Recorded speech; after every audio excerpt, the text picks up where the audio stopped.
take a look at a New Year's Eve ritual idea. The turning of the new year is one of my most favorite ritual moments in the whole year, and I know that's not a liturgical season or ritual, but I do think there's something special about the turning of the year, and that we should absolutely ritualize that. So we're going to look at my infamous New Year's Eve parties that I've had for many years. I haven't had them in recent years, but had them for many years, starting way back when I was in New York City in a tiny little apartment. Here in the Worship Design Studio, we use a flip book technology. It's like a digital magazine.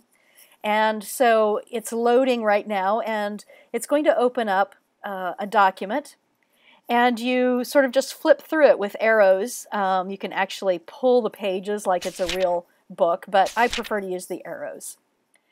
So as I told you, I have for a long time been doing New Year's Eve parties. It's a party/ritual. So it usually takes place over several hours. People start showing up around 5 or 6 o'clock in the evening and stay until after midnight. Now, what I do with this is I create a whole experience. It's kind of taking stational liturgy, stations, creating just different stations and activities, and making it, blowing it up to the whole house or the whole church. So I start here by saying it's one of my favorite nights. I think my love of New Year's Eve came in my early growing up in the United Methodist Youth Fellowship, MYF, for those of you who are Methodist and grew up Methodist. We had a whole basement of the EUB church next door, which was the youth area. And we created New Year's Eve parties. And so I think that's where my love of this came from. But I do think there's something spiritually significant about the turning of the year. You have a sense of time that's passing, and you get this sense of remembering what the year that's passed has brought to you, the blessings, the challenges, and then also the looking ahead. And so it's kind of a rite of passage. It has that feel. So let me just share with you some of the things that I do. Now, I have several rooms. I call them the ingredients to the evening. And you can mix and match. You can make up your own. You can tweak the ones that I have here. Let your imagination go. But let me just tell you what I do. My favorite room in the whole house or the church, you can do this at your house or at the church, but my favorite room is called the Ugly Candle Sculpture Room. The only thing I ask guests to bring, unless it's a potluck, is a candle or candles. Things that you've burned during the year, perhaps, and you bring them, and people come, and I create a wooden trough that has little lips on it so that, the candle wax doesn't start flowing onto the floor. Sort of like 3 feet by 3 feet. And then you just drip candle wax, put candles together, make sculptures with the hot wax. There's some people who are so into fire and hot wax that they spend all night long just playing in this. And it's amazing, the candle sculpture that happens, because you end up with these wicks all over the place. So you have these actual things burning, but it turns into this big, massive candle thing. So that's one of the things that we do. Another ingredient is the collage room. And so those end of the year magazines like Life or Time magazine, and they do the year in pictures. I get some of those, and I cut out a bunch of those pictures, events throughout the year, and I make sort of a collage, a graffiti wall. And then I have lots of things, scissors, glue stick, markers, ribbons, odds and ends, all of that kind of stuff. And have people just put things on there. And I might put a question on there like, where did you see the Spirit at work this year? Or what do you hope for? Or what is your lament about things that happened in the last year? And so just get people to write all over that. And it just sort of helps us to sort of think about the year, reflect about the year. So that's another room. Another one is called a take it or leave it room. And this is where you can leave behind those things that you do not want to take into the new year with you. There is this great stuff called dissolving paper. You get it at tophatmagic.com. And it comes in sheets, and you just make little squares out of it, and people write on this dissolving paper something they like to leave behind. And then you put it in water, in a bowl of water, and stir it around, and it literally just dissolves in front of you. It's a great way of symbolizing letting go of those things that you just don't want to take into the new year with you. And that's the way symbols, tangible symbols, work. Those ritual enactments help us to sort of solidify in our minds, in our bodies, through our action, those things that we want to let go of. So that's another room. I also put beautiful paper around so that people can journal, that kind of thing. So it's a more contemplative room. And if you can, you may have jam and music going on all over the house. But if it's in the church and it's in a separate room, you might be able to make it, soundproof, put it way away so that you can put some meditative music in there. Just a different kind of feel. All right, then I have another room that is the game room. I call it the Life is a Game room. And I have board games and card games and all kinds of different games because there's a lot of people who love to play games. Now remember, this is over several hours, this party. So some people will come and spend a long time there. Some people will come closer to midnight, or some with families may come early and leave earlier than midnight. So there's lots of time to do various different things. So you might have games that are take longer, and games that are shorter, so that people can spend as much time in there as they want. Okay, so another room that I do is called Puzzling Things room. And a table set with a 250 or 500 piece puzzle, usually something that can get done within the amount of time. There's some people who love puzzles, and they will sit there all night long, and that's what they'll do all night long, and they won't go visit any of the other rooms, and that's cool. All right, and then of course there's always kitchen dwellers. I mean, how many of us have had parties and you decorate the entire house, and they're just those people who just want to sit in the kitchen, stand in the kitchen, and graze. So there's also that. And the point here is that to also make conversation places all over whatever venue you're at, chairs that are around so that people can hang out and talk through the evening as well. Now, you could add a lot more to this if you're doing it at the church rather than at your house, like a labyrinth. You could do a labyrinth maybe in a fellowship hall area or a gym if you have it, or even outside. Let's take a look at some of the labyrinths that I have in the Worship Design Studio Pinterest page. So to get to our Pinterest, here's an easy way to get to our Pinterest page. This is the marciamcfee.com site, which is different than worshipdesignstudio.com. marciamcfee.com has my bio and calendar and my blog and those kind of things. And on any page, you will find this Follow Us, and just click on the Pinterest icon. It's going to take you to the Worship Design Studio Pinterest page, which we love to work on. I love some of these titles we've given. Advantageous, right, about Advent. Lent well spent, unordinary time. But I've got one in here that's called Labyrinthlicious. There it is, Labyrinthlicious. I'm going to click on that, and you'll see that I have lots of pictures of different labyrinths. I mean, just amazing amount of labyrinths that you can find on the internet. Now, a lot of these are more elaborate than you would do for your New Year's Eve party. But some of them are totally doable. Now, you can do a spiral kind of thing. Now, obviously, this is not meant to be walked, but you could make a spiral out of just about anything. And a spiral works. You can spiral into the center and then spiral out of it.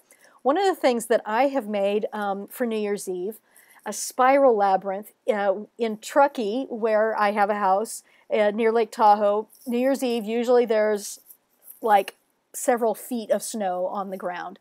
And so I will put on my snowshoes and just walk a path, walk a spiral in the snow, and then stick candles in glass in the snow all along the route. And that's I don't have a picture of that on here, but that's a really fun one if you have snow. Now, here's one of my favorite things. Check out this one. This is a labyrinth made out of canned goods. How cool is that? And then you donate the canned goods to the local shelter or food bank afterwards. So the point is, you could make a labyrinth. You can make it out of masking tape on a floor if you want to do that. There's all kinds of ways to make a labyrinth. Here's another one of a canned good labyrinth. This is a great youth project to prepare the canned good labyrinth for the New Year's Eve party. In fact, preparing all of these stations is a great youth project. So just lots of ways you can do that. Here's a beautiful picture of a spiral labyrinth. You can tell this is on a gym floor, but this is pine boughs. And so the pine boughs and candle combination, absolutely gorgeous. Now they've used tons of candles here. So, you know, maybe you need to start gathering donations of candles now for this. All right, let's go back to the flip book. All right, so just tons of things you could do. Now, it's getting close to midnight. I call things a threshold moment in worship, the opening of worship, and I think the new year is also a threshold moment. And so it's important to ritualize that. Let's take a look at some ideas for that moment. So at about 11:30, I begin to gather people up. It takes a little while to finish out games and put finishing touches on different things. So about 11:30, I start to gather people up. And then I invite people to bring various things into the common gathering space, wherever that's going to be. So if you can, if the candle sculpture isn't too humongous, bring that in. In fact, if you are able to have that thing on a roller cart to begin with, that's a great way to transport it. So bring the candle sculpture, bring the bowl of water that we've put all our dissolving stuff in that we want to let go of, bring that. That can go outside to the drum circle that I'm going to tell you about in just a moment. Now, if you're in freezing cold weather, you're not going to have your drum circle outside.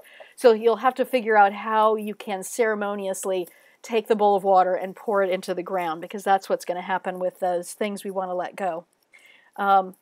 You can invite people to bring their journal pages with them if they wrote journal stuff. You're going to take the collage, the graffiti stuff off of the wall, and bring it into the common area. So meaning that you want your graffiti stuff on big newsprint paper so you can actually take it all in one piece and transport it. Maybe bring a few pieces of the puzzle and some game pieces as all part of the ritual. So you want to collect some of those things. Now, I like to have a drum circle, and I've had these things outside when it's very cold, because you're only going to be out there for about 10 minutes. But again, if it's inclement weather and it's absolutely freezing, then do this inside. So I usually have percussion instruments for everybody. I have some, as many real drums as I have, but also you can create and make percussion instruments. Maybe that's another activity for the party, is making a percussion instrument, rattles, that kind of thing. Now, I've often found that about 10 minutes is enough for drumming, unless you have like a lot of real drummers, real percussionists who can really keep it going. But about 11:45, I have people go outside and we hand out the instruments and we begin to drum. And the drumming and the rhythm, rhythm, of course, has so many wonderful connotations, and it has so many wonderful metaphors to the rhythm of life, that kind of thing. It has ancient practice, but it also builds anticipation for that midnight countdown. It's at that point that I often will, while we're drumming, bring that bowl of water out, things we want to let go of, and pour it into the ground in the middle of the drum circle. It might lead some global alleluias, some very percussive things, just whatever you want to do that. Whether that's, how structured that is up to you. Then, of course, just before midnight, we all shout, counting down from 10, and then all you know what breaks loose. In my youth, when we did this in our, what we called the kiva, there was a big church bell outside, and so we would be out there at midnight, and what we would do at midnight is ring that big church bell in our little town, and so we thought that was very cool. It actually was very cool. So if you have church bells at your church and you're doing this at the church, how fun would that be? So then immediately after midnight, we do a ritual. And I like to do it after midnight because, there's all this excitement built up and then it's like, done. But just a very brief ritual to help us reflect and take us into the new year. And so, for instance, some things that I do, the candle sculpture, I invite people to say out loud, where would you like to bring light and build hope in this new year? So people can just offer that. The wall collage. For what or for whom do we pray in this new year? And what hopeful headlines do you wish to see making news this year? So I love this one. It's like imagining ourselves into the headlines of this next year. What are the headlines? Peace breaks out all over the world, whatever that is. Let's just dream big. Let's dream big and say out loud what we pray for in the new year. The puzzle pieces, I like to give thanks for the people who make up the pieces of our life picture. So taking a moment to ponder maybe who or what is missing, so remembering those maybe who have gone on in the last year that we'd like to remember in this moment. Remembering that we carry their memory with us, so they're not gone. We carry their memory into the new year. And how we might become a piece of someone's life that needs us. Maybe a prayer that we open ourselves to the new pieces of the puzzle that might come along. The game pieces. Affirming that life is not about winning and losing. Some may disagree, those who are really competitive, but it's really about the joy of being together on the road and making a promise to laugh more, play more, love more, live more joy. I mean, that's what that part of the ritual is about. And then finally, if people have written journal pages, you might invite whoever wants to share. Maybe they wrote a poem or just a journal entry, and invite whoever wants to. This can really be very profound and very meaningful. And I have a poem on the next page that I often like to use called "It Takes Time," a wonderful Australian poet, and really talking about how it takes time to build our lives, build lives worth living. So that is the sort of ritual that I do on New Year's Eve. And I just want to put that out there because one of the things that I think is that, of course, in the Worship Design Studio, I say that we need ritual that is rich, and we need that every week of the year. So maybe doing a New Year's Eve ritual like this will sort of whet the appetite of your church, of your folks, for deeply meaningful ritualizing.